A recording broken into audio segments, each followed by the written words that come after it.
Yo, Mitch Panseco, Tlok, Tishpa, mis saludos y respetos, full blast. Greetings to all my gente out there. Hopefully everyone's having a good day. With that said, my name is Manny, and I'm the Jaguar Man. This is Hoodwise. Mucho gusto. Welcome. Just so you guys know, this is where we make homies never break. Every now and then, a little coscorron, just so you can get your act right, homie. You know what I'm saying? Aliviánate, way. Today, we're going to talk about, can you trust enough to be trusty? Oh, what you mean by that, Manny? Well, I'll get to that in a minute. However, before I continue, y'all know the ritual. Kick up your feet, lean back, relax, spark up your churrito, open up your pisto, and enjoy the show. The segment of the day is brought to you by me. Ya sabes. Anyhow, the segment, Stories and 40s, is where I talk about a story, an experience that I've been through personally, in or out of the pinta, and sometimes there's not gonna be gang related. It can be, but normally I don't get into prison politics, none of that. Right here we keep it PG-13 on board. You know what I'm saying? With all respect to whatever's going on behind the walls, on the calles. So if you feel like you're not in the right place, you know what to do, homie. Pa arriba, pa abajo. Listo, posición, vámonos. 1, 2, 3. 1, 2, 3. Puro pedo. So, stories and 40s, homie. Real quick, man. I don't know who may know. Those of you who don't know, I do medical transportation for a living.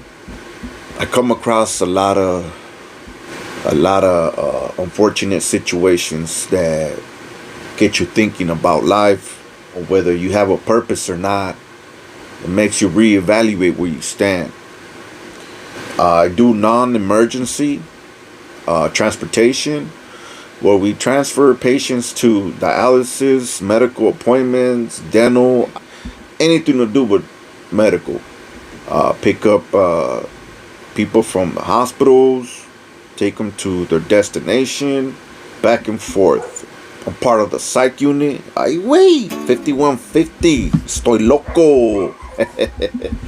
Nah, puro pedo. But we got called in for a pickup, and it's very sad to see a young life trying to end their life at a young age. The reality of the matter is that there's a lot of people out there going through depression, unfortunate situations where they just want to give up and think that taking their life is the answer, which is not. There's more to it.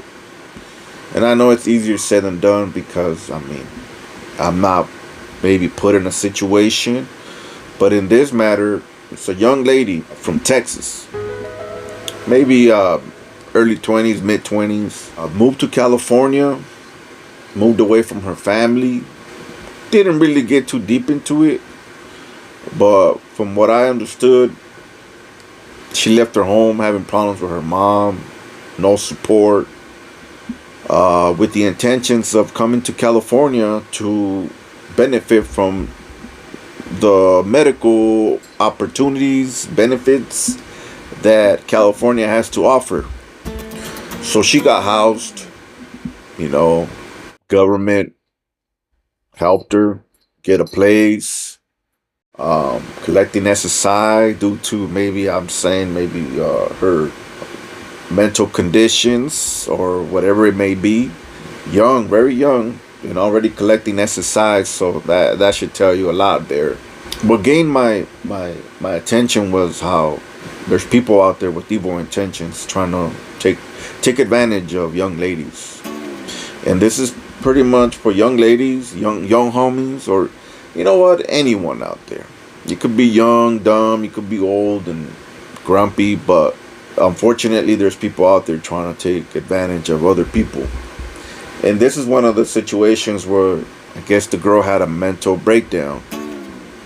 Like I said, She was housed out here, and you gotta take this into consideration that when the government helps you, there's gonna be rules and regulations that you gotta follow in these places that you live in.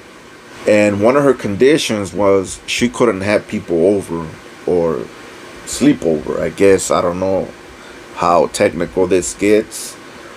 However, her boyfriend out in Texas followed her out here to California. Her having a big heart offered him somewhere to stay because he was homeless. But taking the risk of violating policy, she got kicked out. Yeah. She got kicked out of her apartment. Now she's homeless because of her big heart trying to help this boyfriend of hers. So there they are, living la vida loca on the streets. Motel hopping, hotel, Holiday Inn. I mean, she got a fat check coming, right? According to her, monthly, SSI. So hey, you got no bills, ain't got nothing to worry about. So you're spending your money on alcohol and God knows what, you know, allegedly. So there they are doing their thing.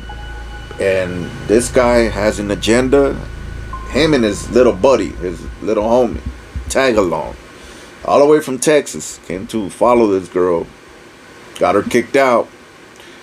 So they're living that vida loca. She's buying, of course, everything. Treating them to this, to food, buying them clothes, Bistro, and whatever else they indulge in. They're running around to the point where, hey, car breaks down now.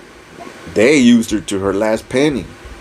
They're in the middle of nowhere, out in the desert, the AV, Antelope Valley. So these kids, they get picked up and tell her, we'll be back. We'll be back to come get you. We're going to go get help. Never show up. Leave her in the middle of nowhere. Cold. Scared. Worried about snakes, coyotes. Damn, God knows what other creatures are out there. Somebody said chupacabras. Oh, woo. El cucuy. Nah, puro pedo. Anyhow. So, she gets left in the middle of nowhere. Has a mental breakdown. Pobrecita. She tries to take her life. Give up because she was in love with this young man. This young man that charmed her, promised her this and that. At the end of the day, he had bad intentions. Used her for what it was. For the money, for the home, for whatever, her car. She's left alone, depressed. Good thing that someone drove by and picked her up and called medical attention for her. So she gets picked up, she gets taken in, now to the emergency, and they see that she tried to take her life. She's being watched, suicidal watch. They have eyes on her, they're trying to help her, but she's over here, you know, mentally broke down. He chose his little buddy before her. She wanted to end her life. Like, wow, for that piece of shit that don't even appreciate you, it's not worth it. So I always say that God has a purpose and there's a reason behind everything. They call in the psych unit. Mind this, there's numerous of different drivers. I happen to pull up. Okay? You know, I get there and you can see that the sadness in her eyes. Checked in, got her paperwork, got her full report, got her belongings, her personal shit. Normally we take them from one hospital to the other one and it's local, but this one, she was going all the way to LA. So it was a long trip. The whole time she was quiet. Almost getting there, you could feel the anxiety of her worrying, like, whoa, where am I going? I'm hungry. I had an extra sausage McMuffin. Hooked her up. Pobrecita, she took it down in 1 or 2 bites. She started to elaborate about her situation, how she ended there. I just told her, look, I don't know this place that I'm bringing you to, but I know for a fact you're gonna get your 3 meals and they're gonna help you get your place back. At this time, she already had told me her story, and I was just letting her know, like, hey, man, You gotta be careful. There's a lot of evil people out there trying to take advantage of people. This little boyfriend of yours, you gotta make a good decision because he's gonna come back. He's gonna come back, so that's where you're gonna be tested. Now, I mean, she's there getting help, and I mean, hopefully she gets everything back and stays strong, right?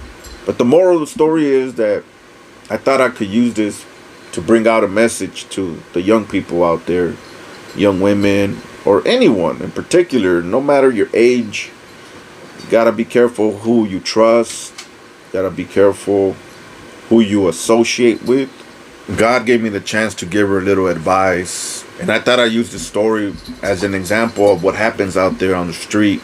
I get to come across a lot of people, a lot of things, unfortunate situations. If you feel like you're out there on the dating scene, you're probably friendly, you gotta really reevaluate your surroundings, your friends, your boyfriends, girlfriends, and know that if what they're telling you doesn't match what they're doing, actions always speak louder than words.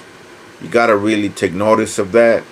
Don't be quick to expose what you have, your personal life, your financial status. There's no father out there who would like to see her daughter go through that, but unfortunately she don't have her father in her life, so her mom having problems with her, bumping heads, not getting along, got her to move out of the house. But when you have a good heart, sometimes you let your guard down, not knowing that there's people with evil intentions. Always keep your guard up. Don't be quick to trust people. Let them show you a little loyalty, prove themselves to you. If they're worthy of your company, of your help, of your friendship, or of your love overall. Well, I have other stories of other people. Like I say, I come across a lot of people, and I'm not only in this for the paycheck. Gotta have compassion, gotta have love to these people. Sometimes when I see people already not able to walk on a gurney, and it makes me wonder, at one time they were taxpayers, they were working, they were up and about doing their thing, and it's like, damn, what happened? Look, how they ended. I know things happen, and it's bound to happen. We're all gonna get old, and we're all gonna get sick and die from something. But it's just a little sad sometimes. It's like, damn. I mean, I tell myself, is that what I gotta look forward to? Like, I mean, damn. The important thing is that there's help out there. There's people willing to listen, help you. There's programs. And if you're out there in the struggle, man, just be careful when you're navigating those streets of LA or anywhere. Shoot, you could be in New York, Chicago, Texas. Who knows, man? Just be careful. And hey, keep your guard up. With that said, my name is Manny. I'm the Jaguar Man. Much love and respect. Let me know how you feel. I'd like more stories like this. Got a bunch of them. With that said, have a nice day. Adios, al rato. I ain't gonna go out.